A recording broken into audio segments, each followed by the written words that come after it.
ലോകം വൈറലാക്കിയ ചിത്രം let me help U എന്ന പേരിൽ ജനപ്രിയമായ ഈ ചിത്രം എടുത്തത് ഒരു മലയാളിയാണെന്ന് എത്ര പേർക്കറിയാം?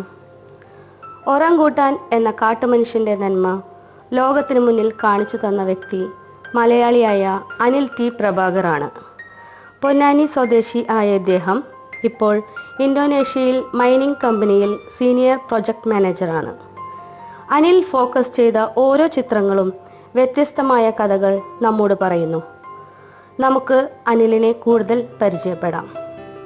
നമസ്കാരം. താങ്കളുടെ ജന്മദേശം, ഫാമിലി എന്നിവയെക്കുറിച്ചൊന്ന് പറയാമോ? നമസ്കാരം.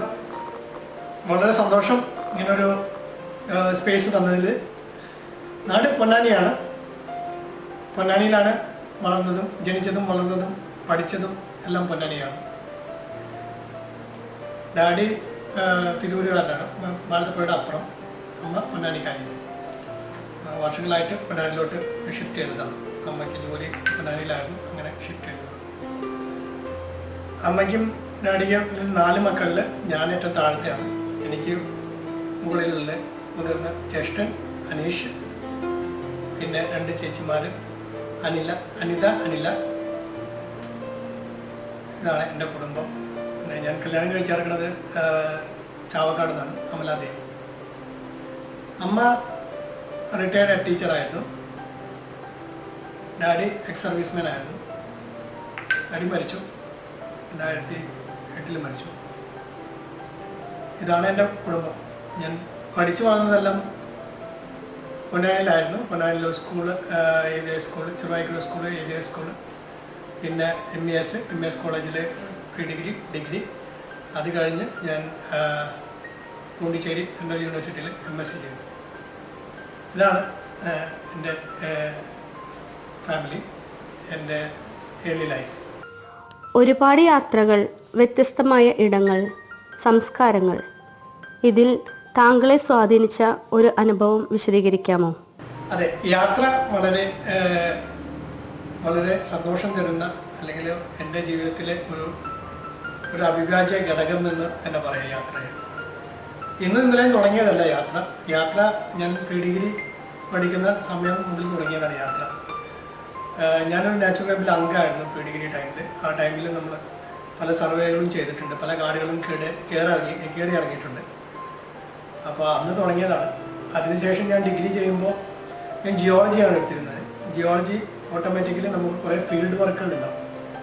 അപ്പോൾ ഡിഗ്രിയും MScയും ചെയ്യുന്ന ടൈമിൽ യാത്ര ഇന്ത്യയിൽ പല സംസ്ഥാനങ്ങളിലും, ഒട്ടുമിക്ക സംസ്ഥാനങ്ങളിലും യാത്ര ചെയ്തിട്ടുണ്ട്. അതും ഇൻറ്റീരിയർ കോർണറുകളിലായിരുന്നു നമ്മൾ യാത്ര, അല്ലാതെ സിറ്റികളിലായിരുന്നു. കുഗ്രാമങ്ങൾ, മലകൾ, കുന്നുകൾ, കല്ല് പറക്കാൻ പോവുക എന്ന് പറയാം, അതന്നെയായിരുന്നു. അപ്പോൾ അങ്ങനെ യാത്രകൾ വളരെ സന്തോഷമുള്ള ഒരു കാര്യമാണ്. അപ്പോൾ ആ യാത്രയുടെ സമയങ്ങളിൽ എനിക്കൊരു ക്യാമറ ഉണ്ടായിരുന്നു, ഒരു യാഷിക്കയുടെ. അപ്പോൾ ആ യാഷിക്ക എടുത്ത് ഫോട്ടോ എടുക്കുന്ന പരിപാടിയൊക്കെ തുടങ്ങിയത് ഈ യാത്രയുടെ തുടക്കം മുതൽ തന്നെയാണ്. ഈ യാത്രയിൽ പല അനുഭവങ്ങൾ ഉണ്ടായിട്ടുണ്ട്. അപ്പോൾ എൻ്റെ ഡിഗ്രി പഠിക്കുന്ന ടൈമിൽ തന്നെ, ഡിഗ്രി അല്ല, എൻ്റെ MSc പഠിക്കുന്ന ടൈമിൽ എനിക്കൊരു അനുഭവം ഉണ്ടായിട്ടുണ്ട്. ഞങ്ങൾ നോർത്തിൽ ഒരു ഫീൽഡ് വർക്കിന് പോയപ്പോൾ ഒരു സ്റ്റേഷൻ, ഒരു കുഗ്രാമത്തിലുള്ള ഒരു സ്റ്റേഷൻ, റെയിൽവേ സ്റ്റേഷനിൽ നമ്മൾ ട്രെയിൻ കയറണം മിഡ് നൈറ്റിൽ.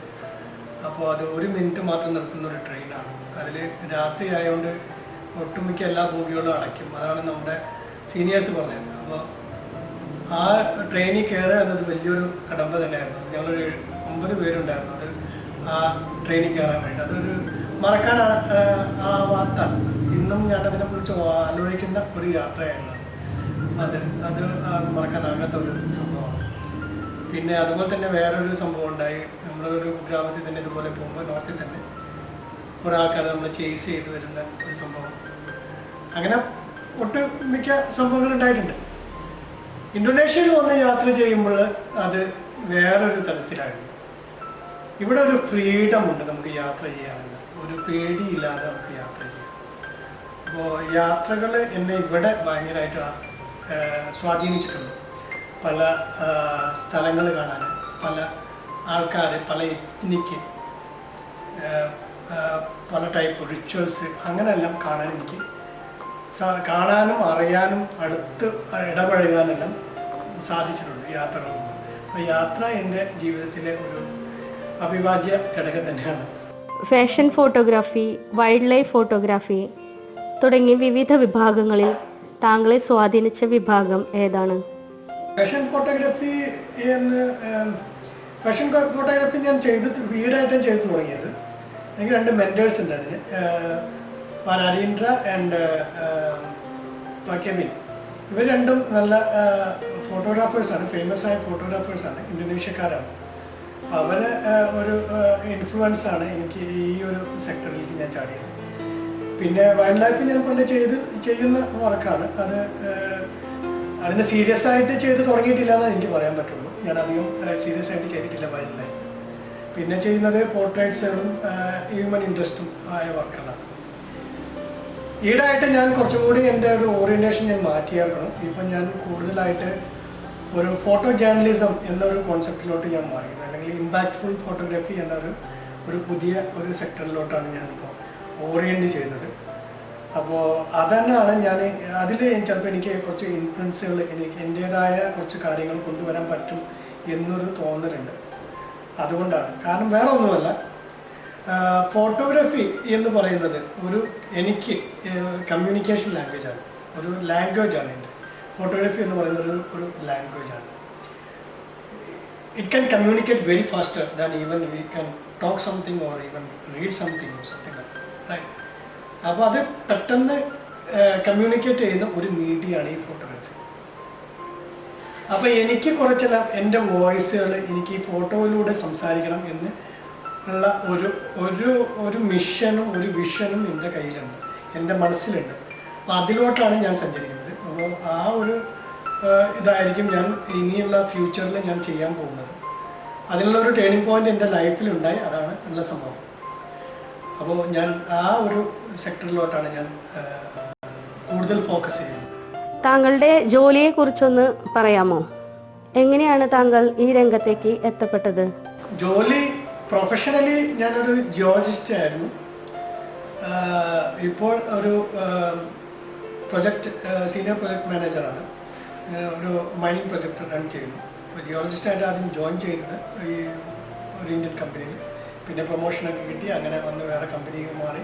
ഇപ്പോൾ ലാസ്റ്റായിട്ട് ഞാനൊരു പ്രൊജക്ട് ഇൻചാർജാണ്. അപ്പോൾ ജിയോളജി ആയിട്ട് എൻ്റെ കീഴിൽ ജിയോളജിസ്റ്റുകളുണ്ട്. അപ്പോൾ ഞാൻ ജിയോളജി അധികം ചെയ്യാറില്ല, മെയിൻലി മാനേജ്മെൻറ്റാണ്. പിന്നെ ഈ ജിയോളജി ആയി ജോയിൻ ചെയ്ത ടൈമിൽ എനിക്ക് കൂടുതൽ യാത്ര ചെയ്യാൻ പറ്റി. അപ്പോൾ യാത്രകൾ എനിക്ക് ഇന്ന് ഇഷ്ടമുള്ള ഒരു സംഭവമായിരുന്നു.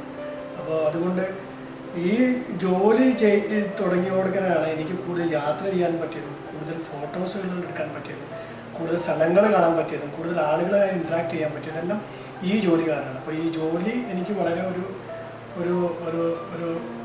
ഒരു കാറ്റലിസ്റ്റ് തന്നെയാണ്. എൻ്റെ ഫോട്ടോഗ്രാഫിക്ക് വേണ്ട ഒരു ബേസിസ് തന്നെയാണ് ഈ ജോലി എനിക്ക് തന്നത്. അപ്പോൾ ഈ ജോലി ഇല്ലായിരുന്നെങ്കിൽ ചിലപ്പോൾ എനിക്ക് ഇത്രയും സ്ഥലങ്ങളോ ഇത്രയും ജനങ്ങളെയോ ഇത്രയും കാര്യങ്ങളോ എനിക്ക് കാണാനോ അറിയാനോ ഇടപഴകാനോ പറ്റിയിരുന്നില്ല. അപ്പോൾ ഈ ജോലി എന്നെ വളരെയധികം സ്വാധീനിച്ചിട്ടുണ്ട് ഈ ഫോട്ടോഗ്രാഫിക്ക് വേണ്ടിയിട്ട്. മൈനിങ് എന്നത് ഒരു തരത്തിൽ പറഞ്ഞാൽ പ്രകൃതി ചൂഷണമാണല്ലോ. പ്രകൃതിയെ തൊട്ടറിഞ്ഞ ഫോട്ടോഗ്രാഫർ, എഴുത്തുകാരൻ എന്ന നിലയിൽ സ്വന്തം തൊഴിൽ മേഖലയെ താങ്കൾ എങ്ങനെ നോക്കി കാണുന്നു?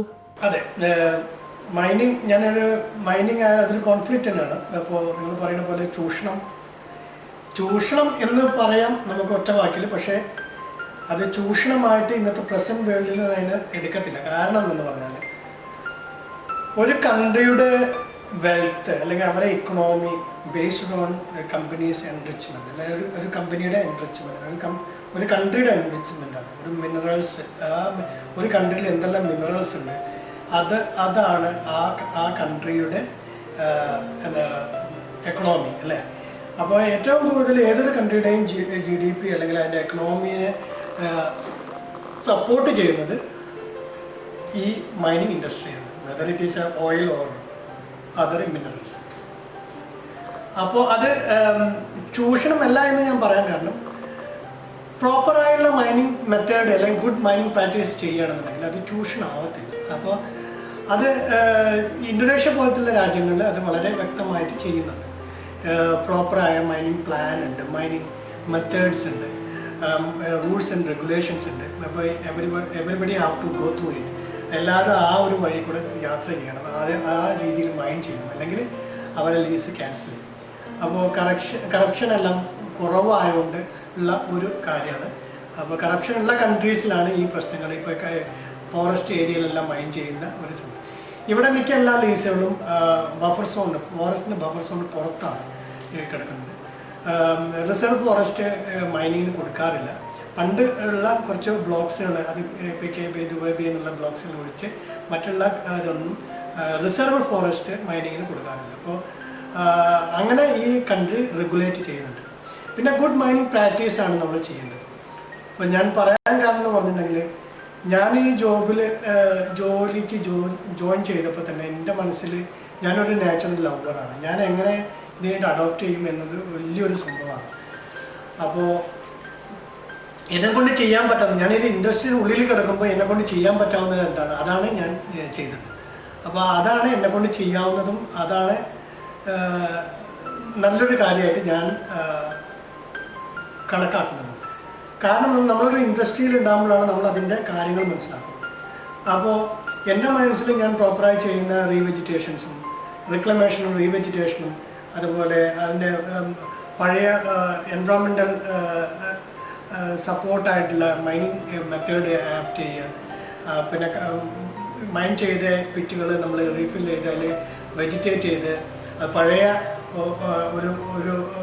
ഒരു എൻവയോൺമെൻറ്റിലോട്ട് മാറ്റാനുള്ള ഒരു പ്രോഗ്രാം, ഇതെല്ലാം ചെയ്യുന്നത്. അപ്പം ഇങ്ങനെ ഈ പ്രോപ്പറായ മെത്തേഡിലാണ് ഇവിടെ മൈനിങ് നടക്കുന്നത്.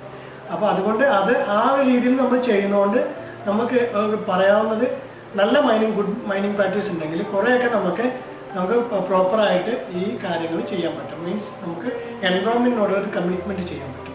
V are committed to environment. അപ്പോൾ ആ ഒരു എൻവയോൺമെൻറ്റിനോടുള്ള കമ്മിറ്റ്മെൻറ്റ് നമുക്ക് നമ്മുടെ ഈ സിസ്റ്റത്തിനുള്ളിൽ ഇരുന്ന് തന്നെ നമുക്ക് ചെയ്യാൻ പറ്റും. അപ്പോൾ അത് എന്നെ കൊണ്ട് ചെയ്യാൻ സാധിക്കുന്നു എന്നതാണ് ഇതിലെ ആ കോൺഫ്ലിക്റ്റിനെ ഞാൻ എടുത്ത് പുറത്ത് കളയുന്നുണ്ട്. അല്ലെങ്കിൽ ഞാൻ ഇതിൻ്റെ ഒരു പാർട്ടാണ്, ഞാൻ ഇതിലൊരു കൾപ്രിറ്റാണ്. അപ്പോൾ ആ ഒരു സാധനം എനിക്ക് ഈ ജോബ് കൊണ്ട് എനിക്ക് ഈ സിസ്റ്റത്തിനുള്ളിൽ ഇരുന്ന് തന്നെ ചെയ്യാൻ പറ്റാവുന്ന ഒരു സന്ദർഭം ഉണ്ടായിട്ടുണ്ട്. ഒറാങ്കൂട്ടാൻ എന്ന കാട്ടിലെ മനുഷ്യനെ കുറിച്ച് അറിയാനും അവയ്ക്ക് വേണ്ടി പ്രവർത്തിക്കാനും ഇടയാക്കിയ സാഹചര്യം എന്താണ്? ഒറാങ്കൂത്താനെ കുറിച്ച് പറയുകയാണെന്നുണ്ടെങ്കിൽ നമുക്കതിൽ പേരിൽ തന്നെ തുടങ്ങാം.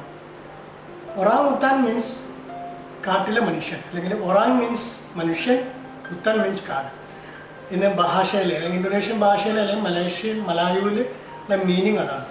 അപ്പോൾ കാട്ടിലെ മനുഷ്യൻ എന്നാണ് ഒറാങ്കൂത്താനെ കുറിച്ച് പറയുന്നത്. അങ്ങനെയാണ് ആ പേര് ഡിറൈവ് ചെയ്തത്. കാരണം പറഞ്ഞാൽ അവരത്രയും ഹൈലി ഇൻ്റലിജൻ്റ് ആയ ഒരു സ്പീഷീസാണ്. മനുഷ്യനോട് വളരെ സാമ്യതകളുള്ള അല്ലെങ്കിൽ മനുഷ്യൻ ചെയ്യുന്ന പല കാര്യങ്ങളും ചെയ്യുന്ന ഒരു സ്പീഷീസാണ് ഒറാങ്കൂത്താൻസ്. അത് ഏഷ്യയിലും മാത്രം കാണപ്പെടുന്ന ഒരു ഏപ്സാണ്. എനിക്ക് കൂടുതൽ ഇൻട്രസ്റ്റ് തോന്നിയത് അല്ലെങ്കിൽ കൂടുതൽ അറിയണമെന്ന് തോന്നിയതിന് കാരണം പറഞ്ഞാൽ 2007 ഇറക്കിയ റെഡ് ലിസ്റ്റിൽ, IUCN-ൻ്റെ റെഡ് ലിസ്റ്റിൽ ക്രിട്ടിക്കലി എൻഡേഞ്ചർഡ് സ്പീഷീസാണ് ഈ ഒറാങ്കൂത്താൻ. എന്നാൽ 80% ഓഫ് പോപ്പുലേഷൻ ഡിക്ലൈൻഡ്. അപ്പം അത്രയും വംശനാശ ഭീഷണി നേരിടുന്ന ഒരു ഏപ്സാണ് ഈ ഒറാങ്കൂത്താൻ. അപ്പം അതുകൊണ്ടാണ് എനിക്ക് ഒറാങ്കൂത്താനെ കുറിച്ച് കൂടുതൽ അറിയണമെന്ന് ഉള്ള ഒരു ഇൻട്രസ്റ്റ് വന്നതും അതിനുവേണ്ടി ഞാൻ പ്രയത്നിച്ചത്. അപ്പോൾ അതുകൊണ്ട് ഒറാങ്കൂത്താൻ്റെ ക്യാരക്ടർ അല്ലെങ്കിൽ ഒറാങ്കൂത്താൻ എന്താണ് എന്നത് അറിയണമെന്ന് തോന്നിയതുകൊണ്ടാണ് ഞാൻ കുറേ ഇന്തോനേഷ്യയിൽ കുറേ NGOs വർക്ക് ചെയ്യുന്നുണ്ട് ഈ ഒറാങ്കൂത്താനെ സേവ് ചെയ്യാൻ വേണ്ടിയിട്ട്, അല്ലെങ്കിൽ അതിൻ്റെ പ്രൊട്ടക്ഷന് വേണ്ടിയിട്ട്, അതിനെ ടേക്ക് കെയർ ചെയ്യാൻ വേണ്ടിയിട്ട് കുറേ NGOs ഇവിടെ വർക്ക് ചെയ്യുന്നുണ്ട് ഇന്തോനേഷ്യയിൽ. അതിൽ ഒരു NGOയുടെ പേരാണ് ബോർണിയോ ഒറാങ്കൂത്താൻ സർവൈവൽ ഫൗണ്ടേഷൻ. അത് UK ബേസ്ഡായ ഒരു NGO ആണ്, നോൺ പ്രോഫിറ്റബിൾ ഓർഗനൈസേഷനാണ്. അവർ ഗവൺമെൻറ്റിനായിട്ട് ടൈപ്പ് ചെയ്തിട്ടാണ് ഇവർ ഈ റെസ്ക്യൂ ഓപ്പറേഷൻസ് എല്ലാം നടത്തുന്നത്. അപ്പോൾ ഒറാങ്ങുട്ടാൻ ഇവർ ചെയ്യുന്നത്, ഈ ബോസ് ചെയ്യുന്ന ആക്ടിവിറ്റി എന്ന് പറഞ്ഞാൽ ഈ കാടുകളിൽ അകപ്പെടുന്ന മീൻസ് ഒറ്റപ്പെടുന്ന ഒറാങ്ങുട്ടാനുകൾ, കാരണം അമ്മയില്ലാത്ത കുട്ടികൾ, അല്ലെങ്കിൽ ഫോറസ്റ്റ് ഫയർ വന്നിട്ട് ഹാബിറ്റേറ്റ് ലോസ് ആയ ഒറാങ്ങുട്ടാനുകൾ, ഹണ്ട് ചെയ്ത ആൾക്കാർ പിടിച്ചു കൊണ്ടുപോയ ഒറാങ്ങുട്ടാനാണ്, അങ്ങനെ കുറേ പേര് ക്യാപ്റ്റിവിറ്റിയിലിട്ട ഒറാങ്ങുട്ടാൻ, ഇവരെല്ലാം ഇവർ റെസ്ക്യൂ ചെയ്ത് ഇവിടെ ഒരു ഫോറസ്റ്റാണ്. ഇപ്പോൾ ഈ ബോസിൻ്റെ സർവൈവൽ ഫോറസ്റ്റിൽ അവർ കൊടുന്ന് താമസിപ്പിക്കുകയാണ്. അതൊരു ഫോറസ്റ്റിൻ്റെ ഒരു ബഫർ സോണിൽ വരുന്ന ഒരു ഏരിയയാണ്. അപ്പോൾ അതൊരു പ്രൊട്ടക്റ്റീവ് ഏരിയയാണ്. അവിടേക്ക് ആൾക്കാർക്ക് കടക്കാനുള്ള അനുവാദങ്ങളൊന്നുമില്ല.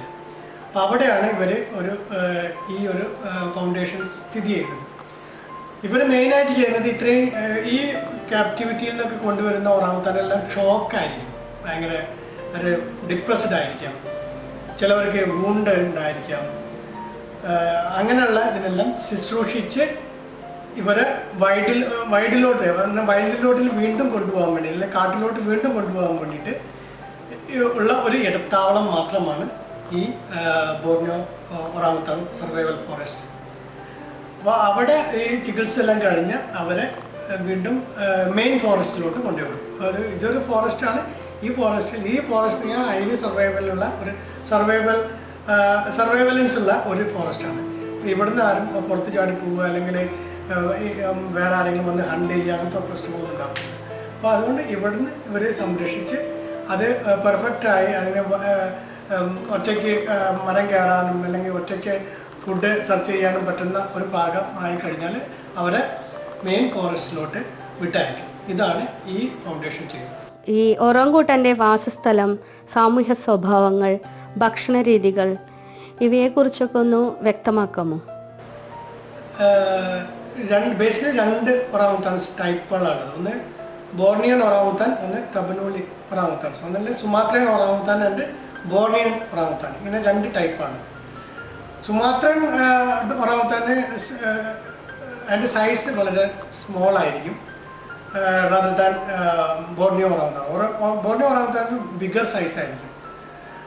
പിന്നെ ചിൻ പാഡുകൾ ഉണ്ടാവും. അതെല്ലാം ബോർണിയോ ഒറാങ്ങുട്ടാൻ്റെ ക്യാരക്ടറിസ്റ്റിക്കാണ്. അപ്പോൾ ഇവരൊന്നും നല്ല എർബോറിയലാണ്. നല്ല വലിയ വലിയ മരങ്ങൾ ഉള്ള കാടുകളിൽ മാത്രം കാണുന്ന ഒരു എയ്പ്സാണ്. ഇവർ മരത്തിൻ്റെ ചിലകളിലൂടെ മാത്രം യാത്ര ചെയ്യുന്ന ഒരു എയ്പ്സാണ്. ഇവർ അധികം ലാൻഡിലൂടെ യാത്ര ചെയ്യാൻ ഇഷ്ടപ്പെടാത്തവരുമാണ്. കാരണം എന്നാൽ ഇവരെ മെയിനായിട്ടുള്ള പ്രിഡേറ്റർ എന്ന് പറയുന്നത് സ്നേക്സുകളാണ്, പോയ്സണസ് സ്നേക്സുകളാണ്.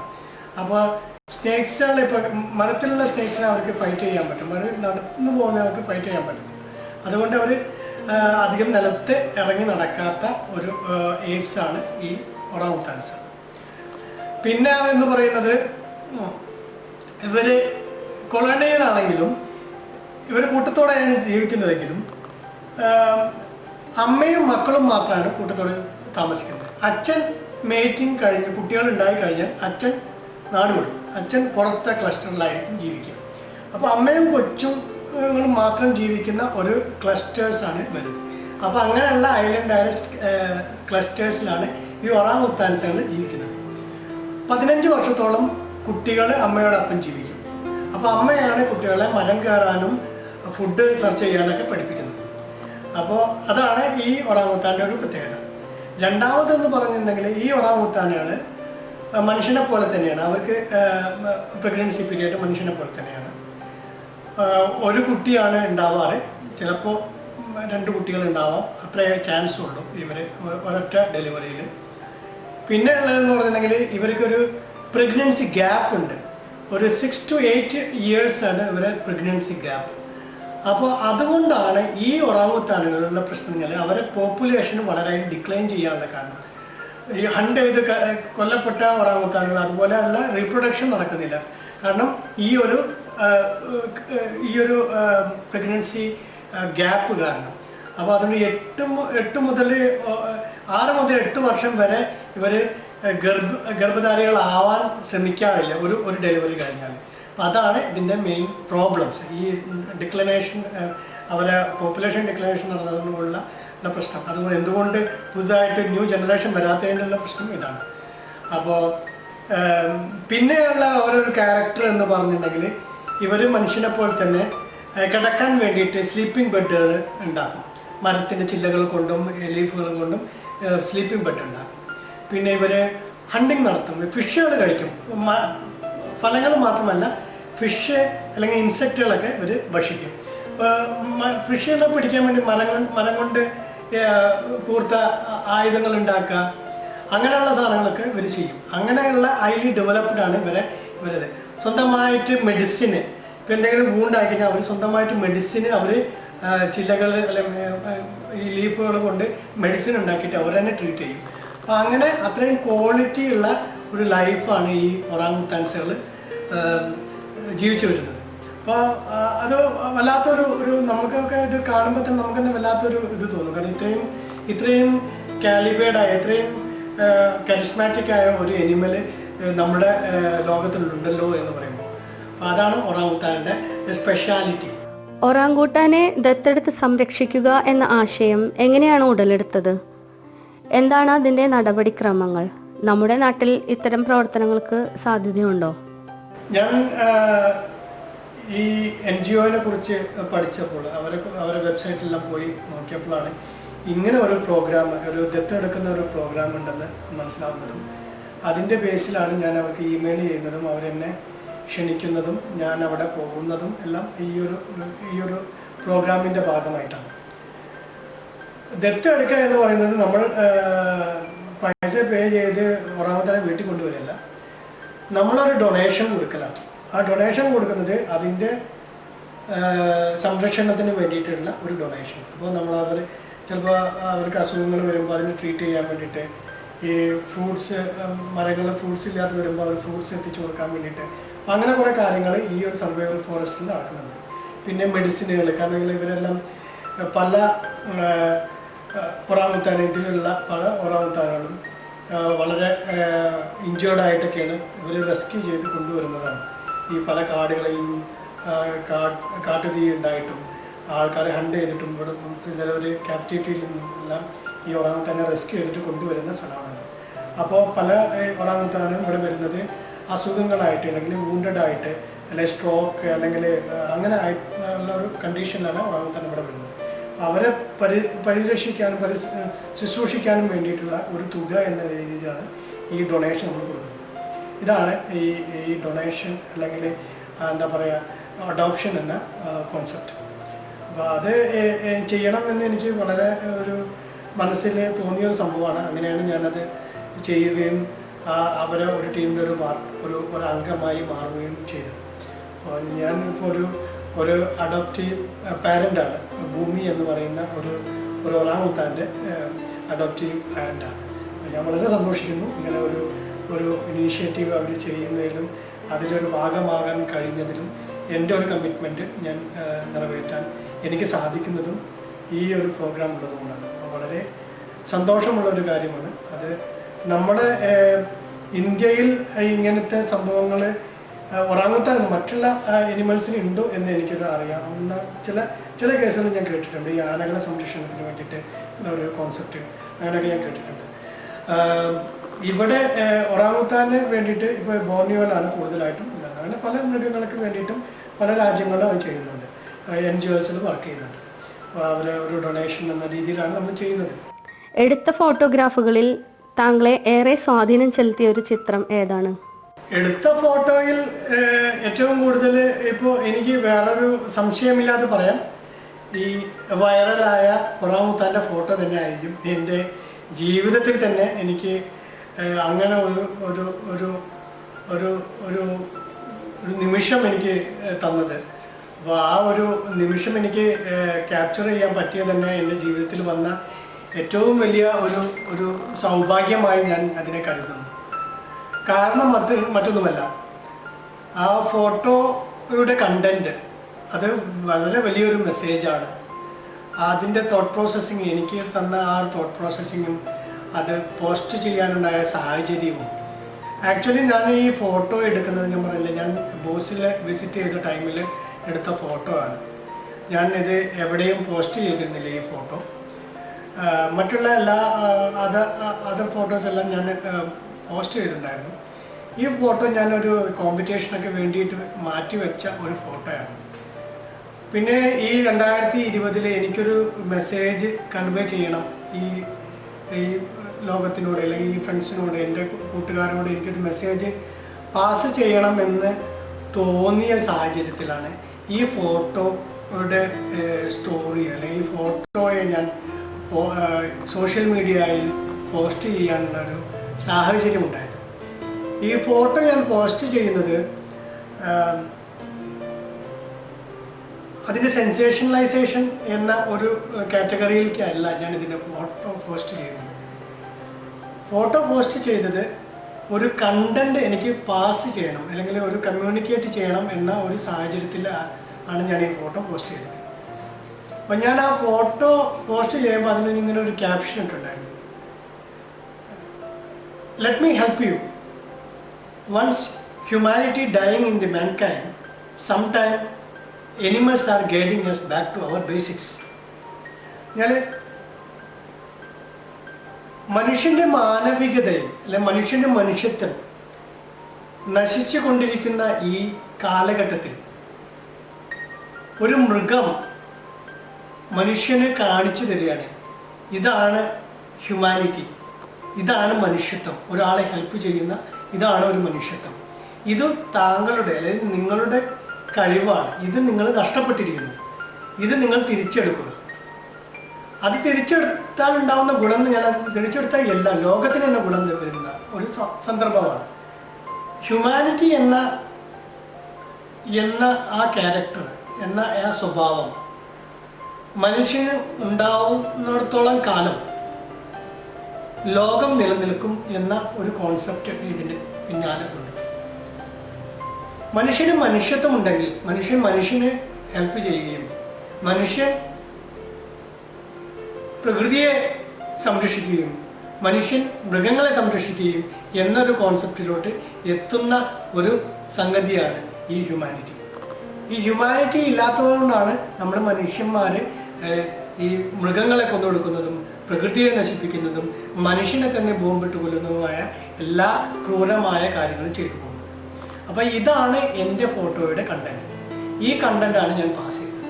ഒറാങ്കൂട്ടാന്റെ വൈറലായ ഈ ചിത്രം എടുക്കാനുണ്ടായ സാഹചര്യം എന്തായിരുന്നു?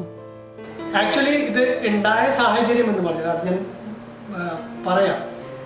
ഞാൻ ബോസിൽ പോയ സമയത്ത് എനിക്ക് ട്രെക്കിംഗ് ചെയ്യാൻ അവരൊരു അനുവാദം തന്നു. അപ്പോൾ ട്രെക്കിംഗ് ചെയ്യുന്ന ടൈമിൽ ഒരു ഗാർഡ് ഈ ചെറിയ നദിയിൽ ഇറങ്ങി നദി ക്ലീൻ ചെയ്യുകയാണ്. അപ്പോൾ ആ ടൈമിൽ ഞാൻ എൻ്റെ ഗാർഡിനോട് ചോദിച്ചു, എന്ത് പറ്റി ഇയാൾ ഈ പുഴയിൽ ഇറങ്ങിയിട്ട് എന്താണ് ചെയ്യുന്നതെന്ന് ചോദിച്ചു. അയാൾ ഹാബിറ്റേറ്റിലോട്ട് പോവുകയാണോ, എന്തിനാണ് അയാൾ ഇറങ്ങിയതെന്ന് പറഞ്ഞപ്പോഴാണ് ഒരു റിപ്പോർട്ട് ഉണ്ടായിരുന്നു, ഒരു പാമ്പ് എന്നെ കണ്ടു എന്നൊരു റിപ്പോർട്ട് ഉണ്ടായിരുന്നു. അപ്പം അതിനെ പിടിച്ച് മാറ്റണം, പിന്നെ ഈ റിവറിൻ്റെ സൈഡെല്ലാം ക്ലീൻ ചെയ്യണം. കാരണം ഇതിനിടയിലൊക്കെയും പാമ്പും മറ്റുള്ള ഇഴജന്തുക്കളൊക്കെ വന്ന് നിൽക്കുക. ഇപ്പോൾ ഈ ഒറാങ്ങുത്താനെ വെള്ളം കുടിക്കാൻ എല്ലാം ഈ പുഴയിൽ വരുമ്പോൾ അതിനെ ഉപദ്രവിക്കാതിരിക്കാൻ അല്ലെങ്കിൽ ഒളിഞ്ഞിരുന്ന് ഉപദ്രവിക്കാതിരിക്കാനുള്ള ഒരു വാസസ്ഥലം ഉണ്ടാക്കാതിരിക്കാൻ വേണ്ടിയിട്ട് എല്ലാം ക്ലീൻ ചെയ്യാൻ വേണ്ടിയിട്ടാണ് അതാണ് അവരെ ബേസിക് പ്രോട്ടോക്കോൾ.